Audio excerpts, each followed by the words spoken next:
কলা পাউরুটি। দাদু বলছে তোরে ডিম কলা পাউরুটি দিল, আমার বেলায় শুকনো লঙ্কা আর শুকনো সুপরি ধরাইয়ে দিল। নাতি বলছে দাদু দেখো তোমার লঙ্কা তো পাইকিয়ে গেছে, এই জন্য তোমারে পাকা লঙ্কা ধরাইয়ে দিছে। এই না হইলে দাদু আর নাতি খুব ভালো। অক্ষয় চক্রবর্তী বলেছে ভালো করে জবাব দেবা, তা না হলে শুকনো লঙ্কা আর শুকনো সুপরি ধরাই দিয়ে যাবে। এই জায়গাটা আমার ভালো লাগে নাই। এই ঝড়টা যদি অন্য দিক দিয়ে যাইতো আমার কোন রকম ক্ষতি হইতো না, কিন্তু একেবারে আমার মাথার উপর দিয়ে গেছে তো এই জন্য আমি একটু কষ্ট পাইছি, বুঝলে। একজন কইছে এবারের ঝড়ে আমার কোনো ক্ষতি হয় নাই, যা গেছে পরে পরেই গেছে, আমি ভালো আছি, আমার কোনো ক্ষতি হয় নাই। এত বড় ঝড়, আমার 3টে মাইয়া বিয়ে দিয়েছিলাম, 3টে জামাই মরিয়ে গেছে, কিন্তু আমার মাইয়ারা বাইচে আছে, আমার কোনো ক্ষতি টতি হয় নাই। আমার অক্ষয়ের আলোচনা যদি ওই রকম আর কারো মাথার উপর দিয়ে যাইতো তাহলে আমার ক্ষতি হইতো না বাবা, কিন্তু একেবারে আমার মাথার উপর দিয়ে পাঠাইছে। আসলে আমরাও দুইজন দাদু নাতি, বুঝলে। শিশির সরকার আমাকে বাবা বলে কবিগারের খাতিরে, আর ও শিশিরের ছেলে, সেই সূত্রে আমাদের দাদু কয়। তা ওইটা আমার নাতি আর আমি দাদু, এই জন্য শুকনো লঙ্কার শুকনো সুপরি ধরাইয়া একেবারে আমার মাথার উপর দিয়ে চালান করিয়ে দিছে। তবে দাদু ভাই বেশি লাফালাফি কইল না, জগতের নিয়ম এইটাই বলে যে চিরদিন তুমি ডিম কলা পাউরুটি পাইবে না, তোমারও শুকনো লঙ্কা আর শুকনো সুপরির দিন সামনে আছে। কি বাবা, এক দাদু ভাই প্রায় 80-র কাছাকাছি বয়স, মাথার চুল পাইকিয়া ফুটফুটিয়া হয়ে গেছে, সাদা হয়ে গেছে, আর তার কাটা শার্ট দিছে, মানে ছোট করে কাটছে, ও আর চিরুনি দিলে শার্ট হয় না। তা উনি বাজার করে বাজারের ব্যাগ নিয়ে বাড়ি যাচ্ছে, আর কয়েকটা যুবক ছেলে ওনাকে দেখে হাসাহাসি করছে। তা ওরা রাস্তার পাশে দাদু ভাই ব্যাগ নিয়ে যখন ওদের সাইড দিয়ে বেরিয়ে গেছে, একটা যুবক ছেলে ডাক দিয়ে বলছে ও দাদু, দাদু গো। দাদু ঘুরিয়ে দাঁড়াইছে, কিছু বলবা? বলে হ দাদু, তোমার ওই মাথার চাল কুমড়োটার দাম কত গো? মানে মাথার চুল পাইকে ভুর ভুর হয়ে গেছে, দাঁড়াই রয়েছে, ছোট ছোট করে কাটছে, চাল কুমড়োর মতো দেখা যাচ্ছে। তা যুবক ছেলেটা বলছে দাদু তোমার মাথার চাল কুমড়োটার দাম কত? দাদু ভাই চুপ করে একটু পরে জবাব দিয়ে বলছে দাদু এই চাল কুমড়োটা আমার কেনা লাগে নাই, ধৈর্য ধরো, সামনের হাটে তুমিও একটা পাবা। তা দাদু তো যত্ন করিয়ে লঙ্কা পাকা পর্যন্ত নেছে রে দাদু, তোর যা ভাব বরাদ্দ, যেনে সেনে শাটার খুলে দিচ্ছিস, হ্যাঁ সিট কভার করতে যাইয়ে লুঙ্গি উদলাইয়া আমার সন্দেহ হচ্ছে তোর লঙ্কা পাকার আগে দশা লেগে পৌঁছে না যায়, সাবধানে থাকিস। বসে গান গাইয়ে আমি আলোচনার মধ্যে যাব, তার আগে একটা মাঙ্গলিক ধ্বনি দেই, আপনারা সবাই তাতে সহযোগিতা করবেন, মায়েরা একটু উলুধ্বনি করবেন, ভক্তগণ আপনারা সবাই একটু বাহু তুলে জয়ধ্বনি করবেন, হরিধ্বনি করবেন। গান গেয়ে আলোচনায় প্রবেশ করব, সময় নষ্ট করে প্রয়োজন নাই। আহা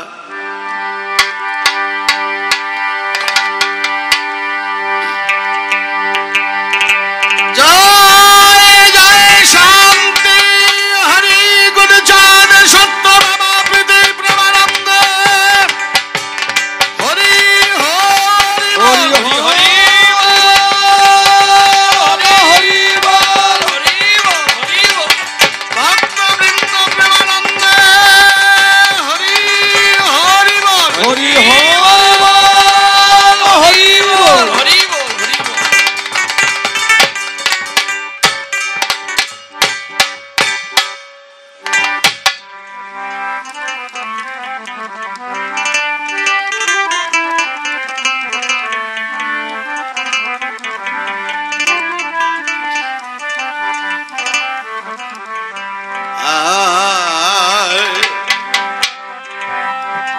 ওরে মানুষ দেখবি যদি ভগবান ভগবান ওরে মানুষ দেখবি যদি ভগবান ভগবান ওরে মানুষ দেখবি যদি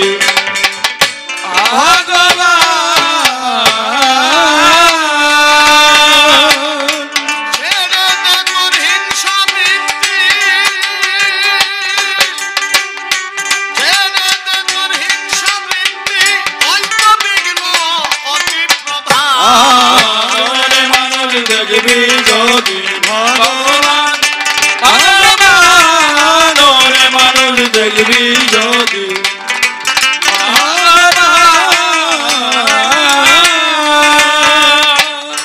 ছেড়ে দে তোর হিংসা বৃত্তি ছেড়ে দে তোর হিংসা বৃত্তি ওই তো বিঘ্ন অতি প্রধান ওরে মানুষ দেখবি যদি ভগবান ভগবান ওরে মানুষ দেখবি যদি ভগবান ছেড়ে দে তোর ভিন্ন ভেদ দেখ না শাস্ত্র দেখ না রে বেদ পুরাণ পুরাণ নয় রে প্রভেদ শোন রে হিন্দু শোন মুসলমান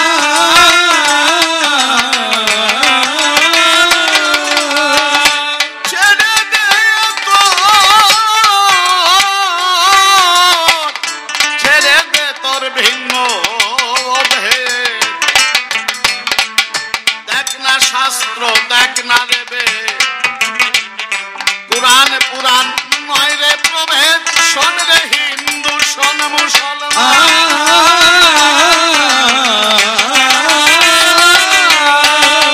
ভিন্ন নয় রে আল্লাহ হরি শোন রে ফকির ব্রহ্মচারী আল্লাহ হরি শোনে ফকির ব্রহ্মচারী ভিন্ন নয় রে আল্লাহ হরি শোন রে ফকির ব্রহ্মচারী আল্লাহ হরি শোনে ফকির ব্রহ্মচারী চিনতে তারে হয় না দেরি চিনতে তারে হয় না দেরি খুলে দেব হৃদয় প্রাণ ওরে মানুষ দেখবি যদি ভগবান ভগবান ওরে মানুষ দেখবি যদি ভগবান কিবা মসজিদ কিবা মন্দির শাস্তি ওটা যেমন বন্দি বাহিরে আয় মিলন সন্ধি উড়িছে জয়ের নিশা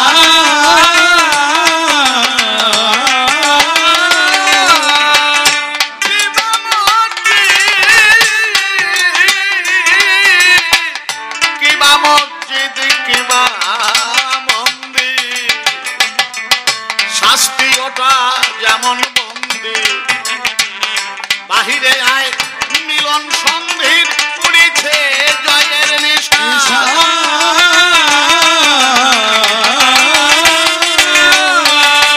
বাবা পাগলা কইবে কত সবার পায়ে হয় সেবা কইবে কত সবার পায়ে হয় সেনা দেখ না চেয়ে শত শত দেখ না চেয়ে শত শত জীবের আসা যাওয়া এক সময় ওরে মানুষ দেখবি যদি ভগবান ভগবান ওরে মানুষ দেখবি যদি ভগবান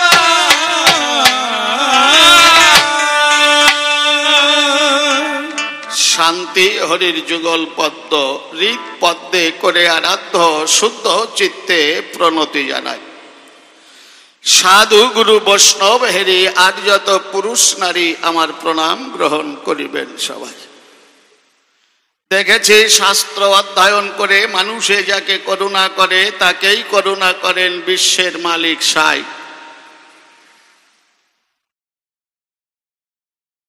তাই কবিগান শুনবার তরে যারা বসে আছেন সবার ভেতরে কাছে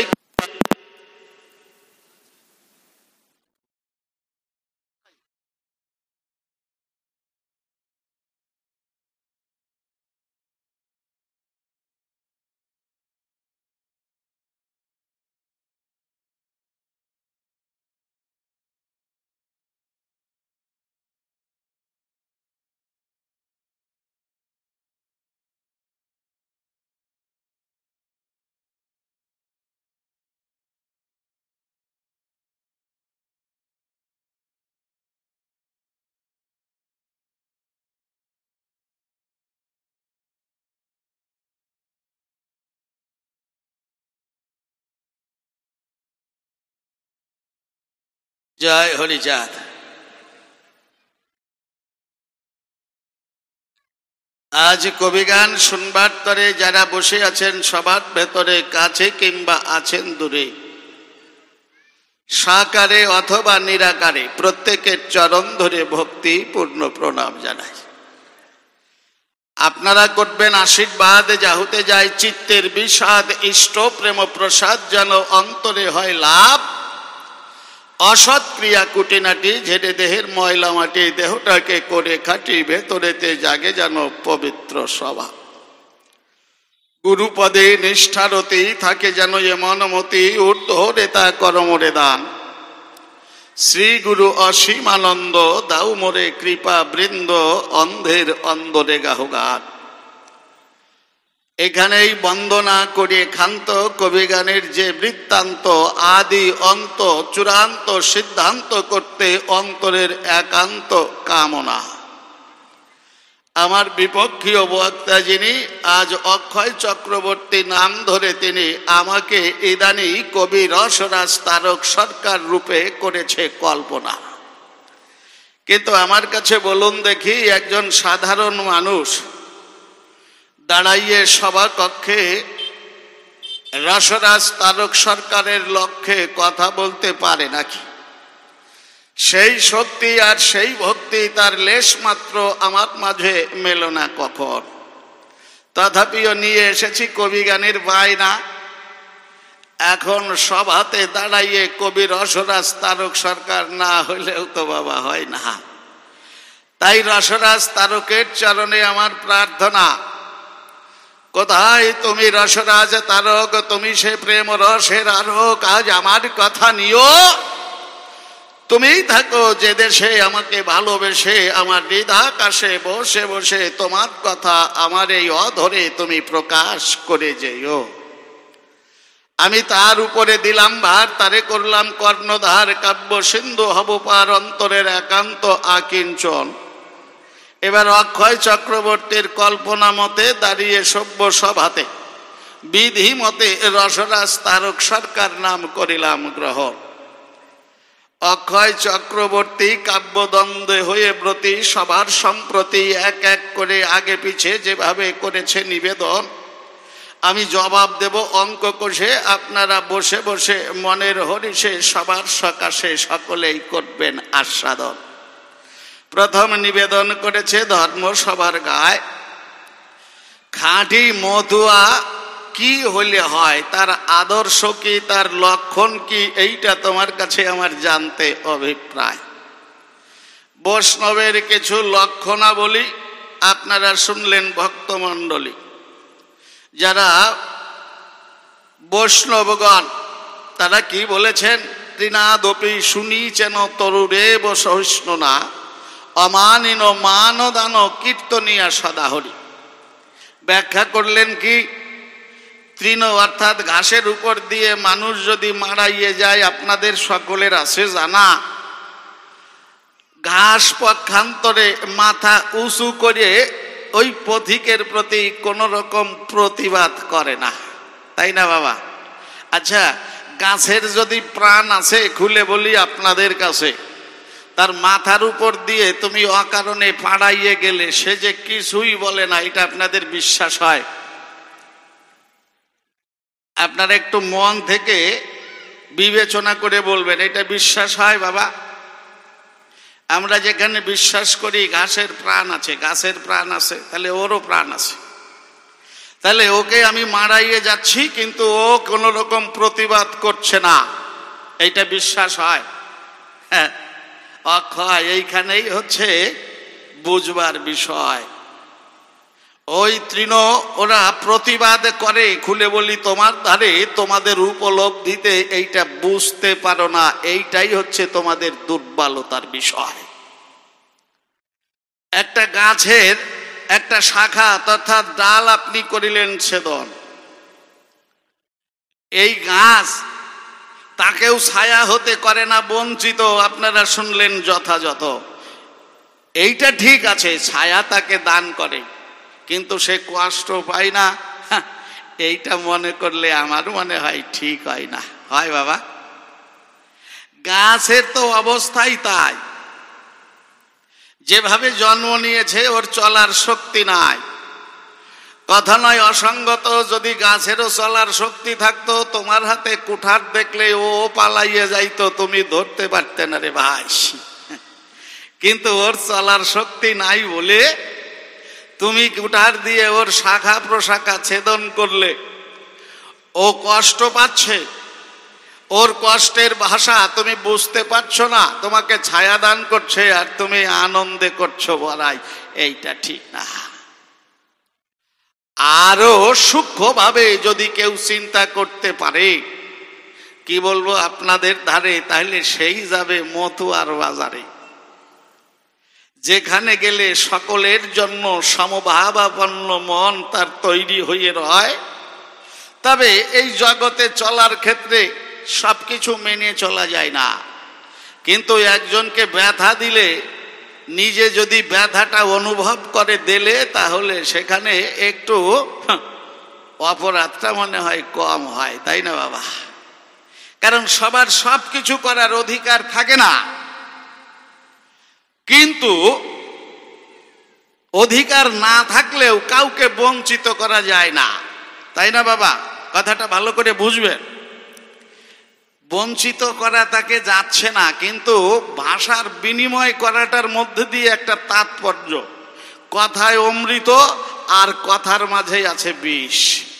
আপনারা শুনবেন আমার পরামর্শ, আপনারা হরি কথা অনেক শুনেছেন, আপনাদের অনেক মুখস্থ আছে, আমার চাইতে আপনারা সবাই ভালো জানেন, এইটাই আমি মানি। আমি হরি কথা বলার যোগ্যও নই, আমি জানিও না, তবু আসরে আসরে ঘুরে বেড়াই একমাত্র আপনাদের আশীর্বাদের বলে। আপনারা যেমন আশীর্বাদ করবেন দান, তেমনি পাবেন প্রতিদান। আমার নিজস্ব স্বকীয় সত্তা বলতে মূলত কিছুই নাই। তাহলে হরি কথা আপনারা জানেন, কিন্তু সবই হরি কথা। একটু ভালো করে মন দিয়ে একটু অনুধাবন করেন, সকলের মধ্যেই সমভাবাপন্ন একটা ভাব আছে, কথার মধ্যে অমৃত আছে, কথার মধ্যে বিষ আছে। কবিগান মানে খালি শাস্ত্র কথা না, যে কয়টা প্রশ্ন করে গেছে তার জবাব দেওয়া না। কবিগান মানে সমাজ সংস্কার, কবিগান মানে মানুষের এই যে দিনগুলো অতিবাহিত হয়, এই ফেলে আসা দিনগুলোকে চর্চা করা, কোনটা ভালো করলাম কোনটা মন্দ করলাম, এইটা যদি কেউ অনুধাবন করতে পারে, জীবন থেকে যদি মন্দটাকে বাদ দিতে পারে একেবারে, তখন জীবনটা পরম সুন্দর হয়ে যায়। আমার শ্রীহরির মন্দির যখন গঠন হবে, অন্তর দিয়ে দেখুন ভেবে হৃদয় মন্দিরে আমার শ্রীহরি এসে তখন বাসা বাঁধবে, হবে তার পরম আনন্দের উদয়। বাবা, আগে সুন্দর হওয়ার দরকার। ভগবান বারবার করে আসছেন কেন? এই একটা বিষয়ের জন্যই আসে, খুলে বলি সবার সকাশে, যাতে এই মানুষ বা ভক্তগণ তারা নিজেরা সুন্দর হতে পারে। সুন্দর হইল ভগবান, সত্য পরম সুন্দর, ভগবান সুন্দর। এই ভক্ত যখন সুন্দর হতে পারবে, তখন চরম সত্যের সঙ্গে একাকার হয়ে যাবে, মিলবে তার আনন্দের বাজার। এই হচ্ছে বিষয়। তাহলে আমরা সবাই সংসার করছি, এই সংসারের মধ্যে আমার ঠাকুর কি বললেন? ঠাকুর ধ্যান তপস্যার কথা বলেন নাই। বলেছে কি? বলে নাই। যাগযজ্ঞ করার কথা বলে নাই। অনেক মন্ত্র উচ্চারণ করে পূজা পার্বণ করার কথাও বলে নাই। ঠাকুর বললেন কি?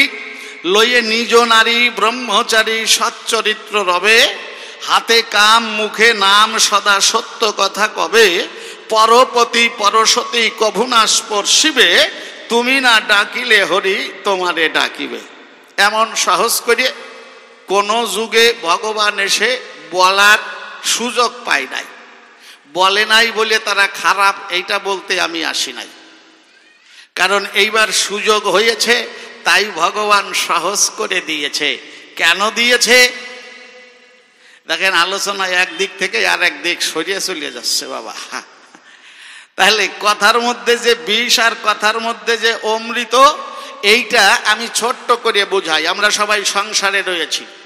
ভগবানও বললেন তুমি সংসার করো, নারী নিয়ে সংসার করো, কর্ম করো, কর্মের মধ্যে নাম করো। এক্সট্রা করে নাম করার দরকার নাই, তারে ডাকার দরকার নাই।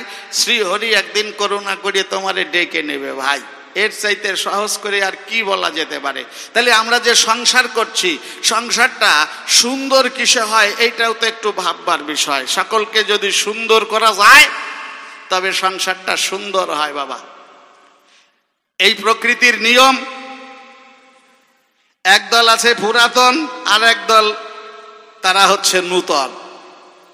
এই নূতন পুরাতনের মধ্য দিয়ে সংসার চলছে সর্বক্ষণ। মনে করেন বাবা অনেক পরিশ্রম করেছে, ছেলেকে লেখাপড়া করিয়েছে, ছেলেটা যোগ্যতা অর্জন করেছে, ছেলেটা দেখেছে বাবা হাড় ভাঙা কঠিন পরিশ্রম করে আমাদের মানুষ করেছে, আমাদের মুখে এক মুঠো অন্ন তুলে দিতে বাবা একটু বিশ্রাম তা পায় নাই। তো যখনই ছেলেটা একটু উপার্জন করতে শিখলো, হয় চাকরি অথবা ব্যবসা,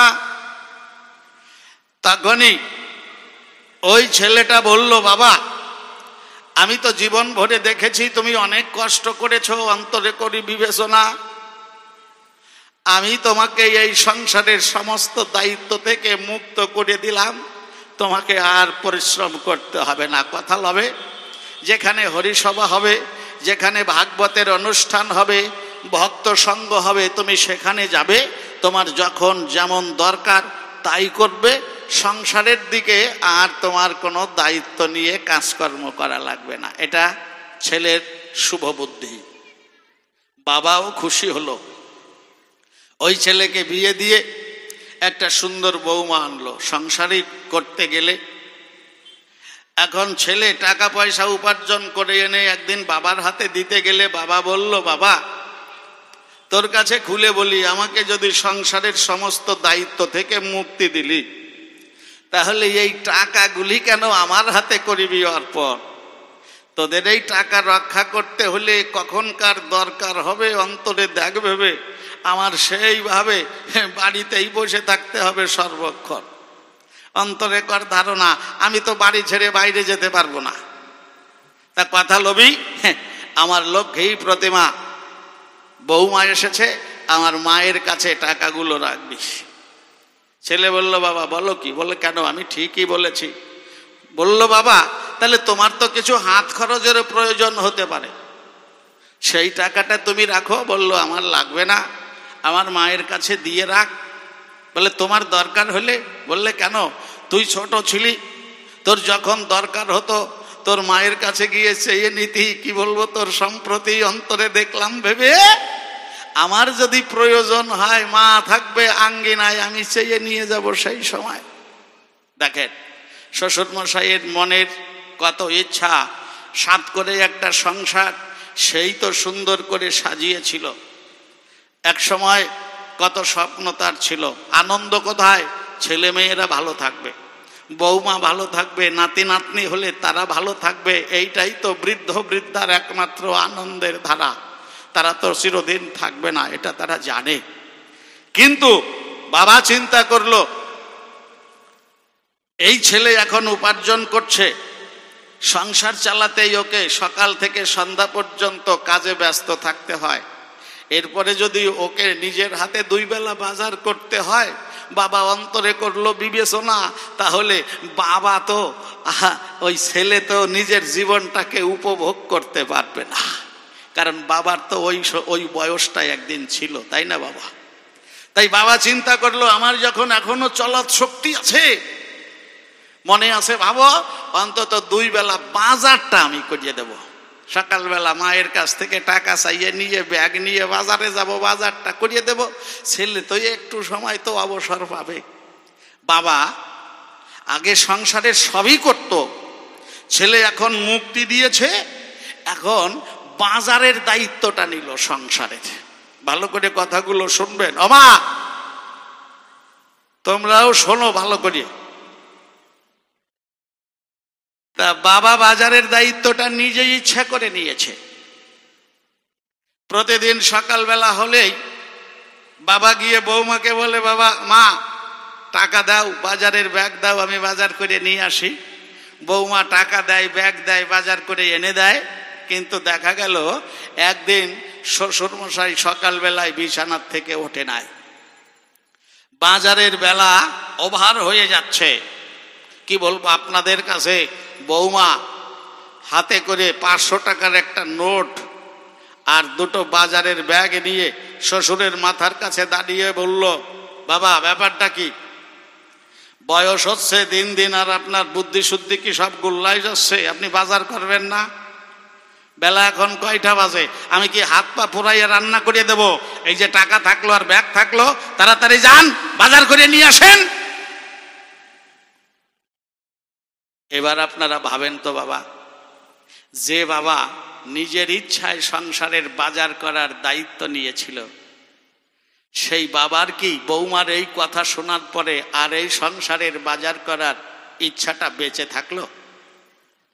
শুধু সংসারের বাজার নয়, আমি করি বর্ণনা, এই ভবের বাজারে বেঁচে থাকার ইচ্ছাটাও আর তার থাকলো না। কিন্তু এই কষ্ট কাউকে বলাও যাবে না, নিজে সহ্য করাও যাবে না। পরিণামটা কি হবে? যখনই একান্তে থাকবে, নিরজনে নয়নের বাণে, তখনই তার প্রাণের ঠাকুর ভগবানের কাছে প্রার্থনা করবে, ঠাকুর সংসারের ভালো মন্দের হিসাব শেষ হয়ে গেছে, কি বলবো তোমার ঠাই, এতদিন ভুল করেছি, তোমার শরণাপন্ন হই নাই, কিন্তু এখন বুঝেছি তোমার মতো পরম বান্ধব আমার সংসারে আর নাই।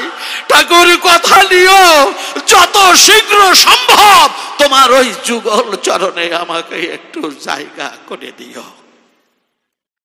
এই কথাটাই যদি বৌমা একটু ঘুরাইয়ে বলতো, তাহলে এর প্রতিফলনটা আলাদা হতো। কিরকম? শ্বশুরমশাই যখন বিছানার থেকে ওঠে নাই, বৌমা যদি ধীরে ধীরে শ্বশুরমশাইয়ের মাথার কাছে গিয়ে কপালে হাত দিয়ে বলতো, বাবা আজকে এত বেলা হয়ে গেল, আপনি যে ওঠেন নাই, আপনার ছেলে তো বেরিয়ে গেল, আপনার কি শরীর খারাপ, কোনো সমস্যা হচ্ছে? বাবা আপনার ছেলে নাই তাতে কি হয়েছে, আমি তো আছি, বলুন যদি কোনো কষ্ট হয় মনে আছে ভাবো, আমি আপনাকে সঙ্গে করে ডাক্তারের কাছে নিয়ে যাব। বাবা যদি আপনার হেঁটে যেতে কষ্ট হয় বা বাড়ি থেকে বেরোতে কষ্ট হয়, আপনি আমাকে বলুন, মনে আছে ভাবো, আমি ফোন করে ডাক্তার বাড়ি এনে আপনাকে চিকিৎসা করাবো। আপনি শুয়ে থাকলে ভালো লাগছে না বাবা, বলুন কি হয়েছে? তখন শ্বশুরমশাই আপনার থেকে বলবে, না বৌমা আমার কিছু হয় নাই, বয়স হয়ে গেছে তো, রাত্রে ঘুম হয় নাই, এই জন্য আমার ওঠাটা হয় নাই, তবে বাজারের বেলা চলে গেছে, আমি এইটা অনুভব করি নাই। তুমি আগে ব্যাগ দাও আর কিছু টাকা দাও, আগে বাজারটা করিয়ে দিস। কথা কিন্তু বাবা ওই কয়টায়, সেই ভাবনা আর সেই ভঙ্গিও না।